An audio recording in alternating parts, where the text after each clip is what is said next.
if you don't think that the NBA is rigged, bro, we're about to find out why, bro. I was born and raised in Clifton Heights, Pennsylvania. What's this? Went to Cardinal O'Hara High School.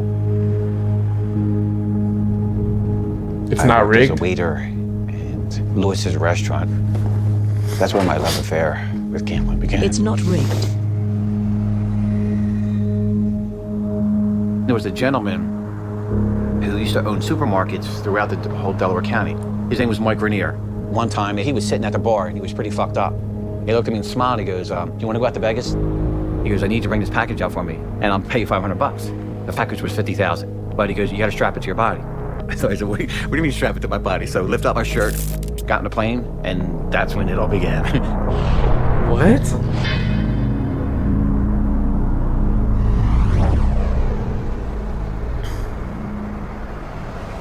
Three out of 4 weekends per month, I was out to Vegas.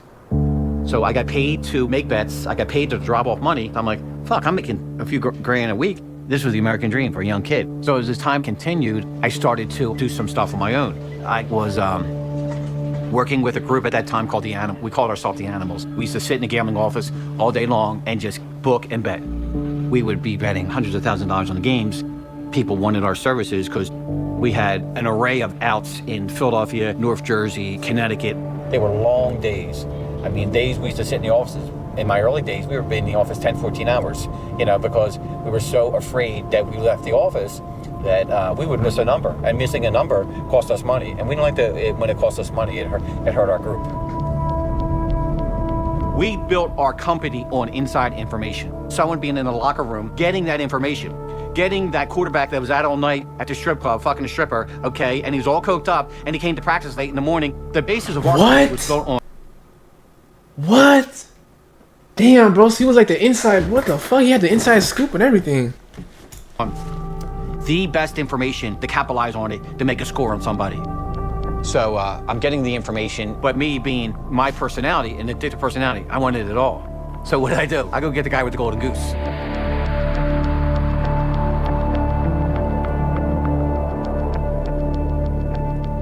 So Tim Donaghy is a really interesting ref when you look at his report card. All NBA referees are graded on how good they are at being referees, and he was ranked really, really highly. And keep in mind, this is a pool of talent, just like the players, that is drawn from many, many other tiers. He, like a lot of refs, started with high school basketball games and worked his way up. And there's very low turnover among referees. So when you finally make it to refereeing in the pros, just like being a player, you're dealing with the best of the best of the best. And there's very little margin for error in how poorly you can perform your job. You don't believe me, man. man. Scandal breaking, he was actually seen as a pretty good ref. I knew he was in high school. I played football with his brother Jimmy. His brother Jimmy was a great athlete. Timmy was a decent athlete himself, a little arrogant, obnoxious.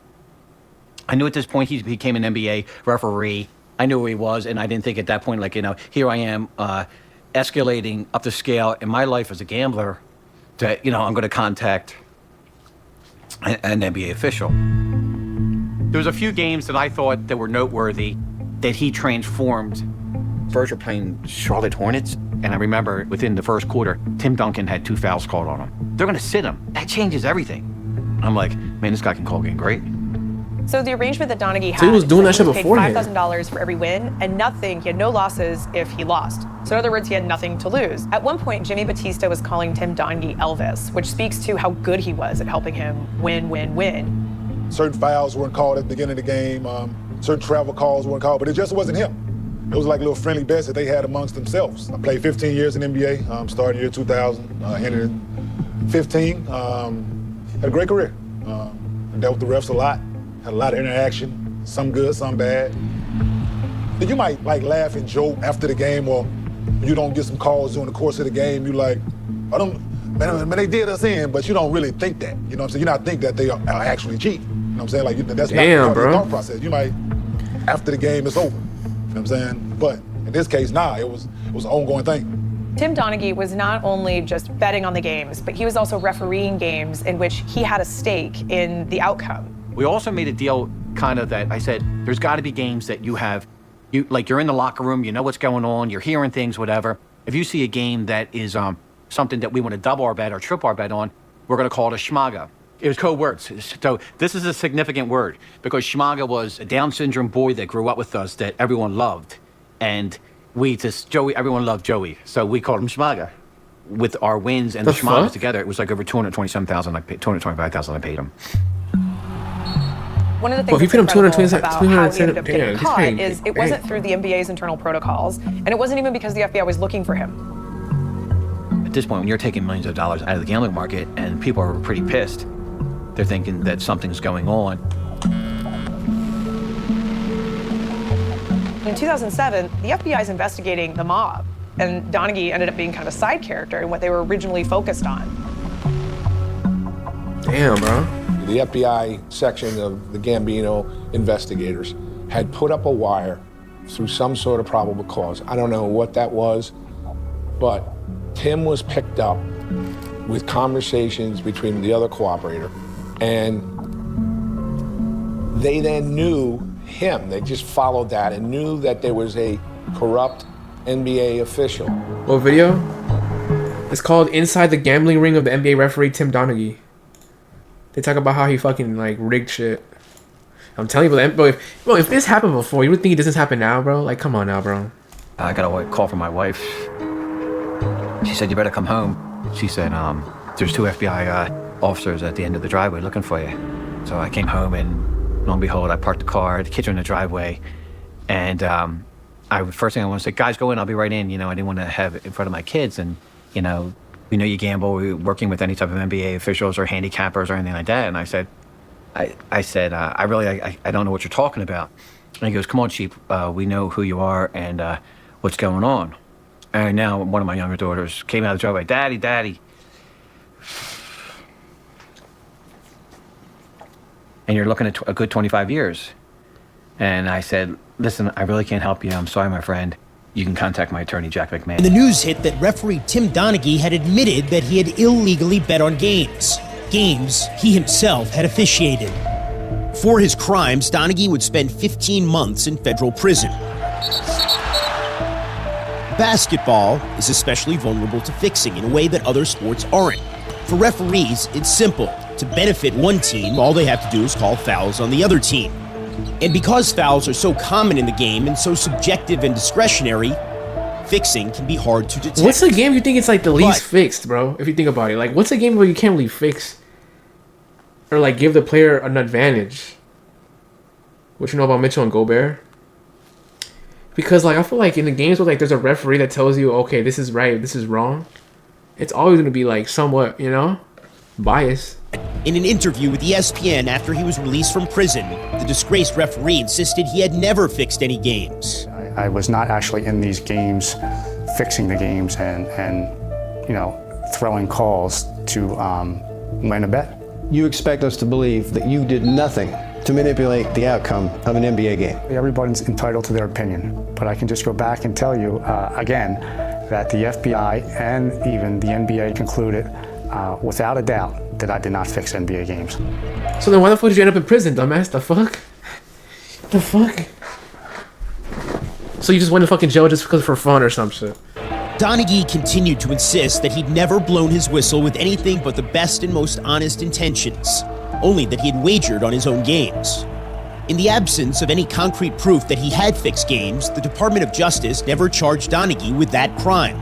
And for its part, the NBA commissioned an investigation that concluded that Donaghy had not fixed games. We asked then-Commissioner David Stern about that shortly after the scandal broke. What does your gut tell you whether Tim Donaghy influenced the outcome of games by making excessive calls? We can't find it, and his fellow refs can't find it, and as best as we can tell, law enforcement can't find it.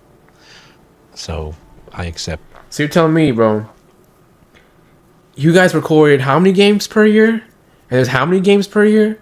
And you're telling me you couldn't go back. It's like going back into the vault, right? You go back into the vault, you check, okay, what I fuck up, what I do good. You, bro, like, come on now, bro. Like, he's act. But then again, like, it's best for him to lie, or else it's a bad, you know, if you say, oh, well, they couldn't find shit. It's a bad look on him if he says, oh, yeah, this guy's fucking rigging games, because our league is fucking shady as fuck now. The prevailing view. But that conclusion had always seemed too convenient to some, including Phil Scala, the FBI official who busted Donaghy. He recently told ESPN the magazine Scott Eden that Donaghy's claims he'd never fixed a game never really flew with us. It's always been Scala's position, and the FBI's as well, that Donaghy's officiating was at least subconsciously tainted by his wagers. Scala also says that NBA executives were eager to move on from the investigation, telling his agents it's impossible to fix NBA games, that there are too many red flags that would be thrown up. But Scala says when someone tells you something's impossible, you know they're full of. Although Donaghy admitted to betting on games as far back as 2003, the NBA investigation of Donaghy only analyzed 17 games he officiated in the 2006-2007 season. In its report, the investigators wrote that only one of those 17 games, Pistons and Nets on December 16, 2006, raised concerns that Donaghy's calls and substantial errors might have been aimed at favoring Detroit. And the call away from the ball, and an offensive foul. That's 2 on Collins. The team Donaghy's associates had picked to cover, which the Pistons did. But ESPN, the magazine, decided to conduct its own more complete analysis of all 40 games Donaghy officiated from the time he entered into an agreement with his co-conspirators up until the day their scheme fell apart. Tim Donaghy, outside official, made the call late. 10 of the games were blowouts, and therefore discarded from the analysis. In 23 of the 30 games that were competitive, Donaghy's calls favored the team that his partners had wagered on. That's 77%. In only 3 games did his calls go against their team. The calls were even in the other 4 games. The odds of that imbalance occurring randomly, 6,155 to 1. We've been wanting to know this for the longest time, but this just confirms it right here. Look at this. Let's repeat what he said. Let's see what he said. Just between went out there, NBA ref. Look at fixing games. I mean, people, some people think that I went out there and put Shaquille O'Neal to the bench or LeBron James to the bench so that some of these bets won. That's really not what happened. I picked the games based on relationships that existed between referees and players, referees and coaches, and referees and owners, and what took place in the morning meetings with the referees and what was going to be called that night. And how. See? I'm telling you, bro, they probably still do this to this day, bro. They do a little meeting. Okay, today we'll be, favoring so-and-so. Think about it, bro. Like, I'm telling you, bro, it's just fucking rigged, bro. How a team was going to be put at an advantage or disadvantage. So you're saying when you would call in a bet and be like, hey, take this side, you wouldn't then make sure that you called more fouls against the team that you bet against? Like, no, I knew what the crew was going to go out and do that night and how a team was going to be put at an advantage. Maybe there was an emphasis that day on Kobe Bryant going to the basket, and there was a DVD sent in last week of plays that were missed by the referees. So I knew when the league came in and said, hey, listen, there's a problem here. Phil Jackson just sent in this DVD, 25 plays, Kobe getting fouled and nobody blowing the whistle. I knew the 3 of us were going to go out that night, and he was going to go to the line 25 times, and they were going to win by 15. So how often would you bro like that? During the playoffs, every game. During the regular season, there were points of emphasis that came out probably once or twice a week. But during the playoffs, you sat in a room, and they showed you tape of the previous games, and they said this was missed. The referees got poor grades because they missed this, this, and this, and it was always for the team that was down in the series, and we knew basically what they wanted, and we went out and concentrated on those things, and the bets just flowed through. So for that example, you would see that, okay, Kobe's going to get a lot of calls today. You'd call your buddy and say he's going to be on the foul line. Let's take the Lakers on this one. Then you would all go in together on the Lakers, or how would that work?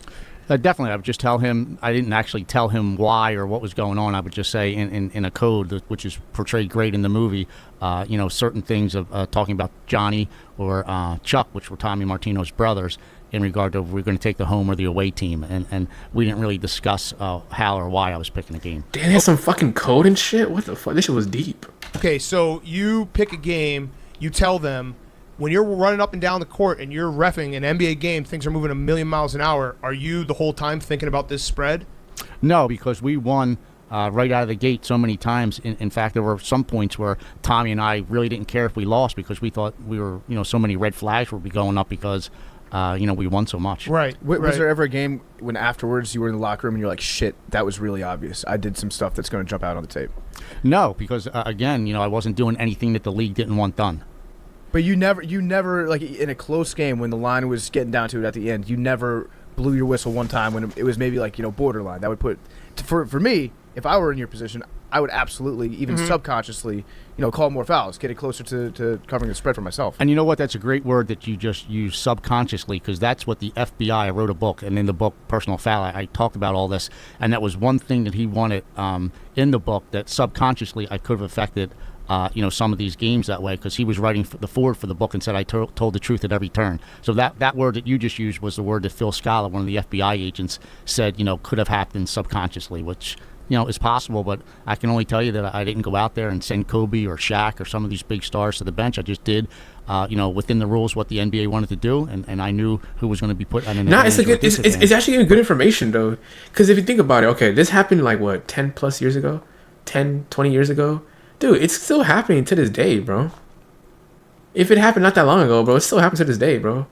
It's telling us pretty much how the fucking refereeing works for each game. But I will say this: there was one game where Allen Iverson threatened Steve Javie, and we felt as a staff he should have been suspended, but he was only fined $25,000. I had the next game, and the two referees and myself in the morning meeting decided that Allen Iverson, although he carries the ball all the time and it's never called, we were going to enforce that rule against him that night, and we went out in the first half, and we all each took a turn. We had a pact. We're all going to call a palming violation on him, and we did that. And I did tell, Tommy to bet against Denver that night, and Iverson came up to me during a free throw, and he said, "Tim, how long is this going to go on for?" I said, "What are you talking about?" He goes, "You know what I'm talking about." And I just smirked, and he smirked, and he knew it was, he was going to have a problem for the next couple of games for what he did. So knowing all this, like how much, and I know the NBA was always said you're a lone wolf kind of situation. So essentially what he did is pretty much use the background information just to tell the person that was making the money what the background information was. But like, because like I said, you hear about it all the time, bro.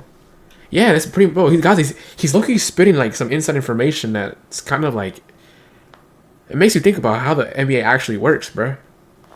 Because pretty much what he said is that like he wasn't basically rigging the games, but he was pretty much giving the information about like, hey, let's just go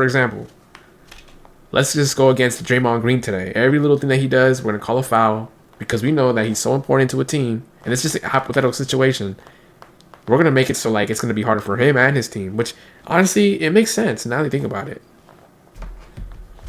Situation, but it sounds like the way you're describing it is every night the refs are talking about how they're going to officiate the game, and every night it could be different, and every night there could be some personal vendettas. Do you think that that's true? 100%. And in fact, I don't know if you guys know the name Michael Francisi. He was a famous captain in the Columbia crime family who's now out of jail and become a preacher, has left organized crime. He's on the record as saying that 3 NBA referees in the 1990s were on his personal payroll, and none of them were named Tim Donaghy. So I wasn't the only one passing along information. Was he paying them for them? I don't know what their setup was, but I'm sure he wasn't giving them chocolate bars, Right, right. So the other thing, you've commented at times since the scandal, since you went to prison, that like you'll be like, hey, this series is going to go 7, or this series they're going to try to extend it. Is that something that you would talk about with the refs before a playoff game? Like, hey, the league needs us to go, 6 here. We need to get this game to 6, or we need to get this game to 7. Is that something that actually, because I think what happened more than anything with this scandal is that everyone got very paranoid about every game, and the NBA had a rigged feel to it. Do you think it is rigged? Definitely manipulated. When you talk about Dick Bavetta in 2002, I don't know if you remember the famous Lakers-Sacramento Game 6. Yeah, play tomorrow for sure. Not today. To a lot of us that he was the NBA's go-to guy. He was put on Game 6s to make sure they went to a Game 7, and that was one of the most fucked up, games in the history of the NBA. Yes, yep. And when you talk about 3 referees supposedly making so many mistakes in a conference final game. Where in America can you perform at that level in your job so poorly? But guys, why do you think I'm so fucking interested, bro? I've been trying to tell you for the past 10 minutes, bro. Why do you think I'm watching this shit, dude? Bro, I'm telling you, Chad, like, dude, like I said, if this happened like 15, 20 years ago, what makes you think it's not gonna happen again, bro? He literally said, like, they talk about that shit, dude. Well, they want specific teams to win. And still go to the next level and ref in the NBA Finals and get another bonus of $20,000. If they were so bad and the league was so upset, you think that they would have not moved to the next round, but they advanced to the next round and got paid for it. So he told you personally, or he said openly out to the public, and maybe I'm unaware of it, that he is the NBA's guy when it comes to extended series. He's admitted that?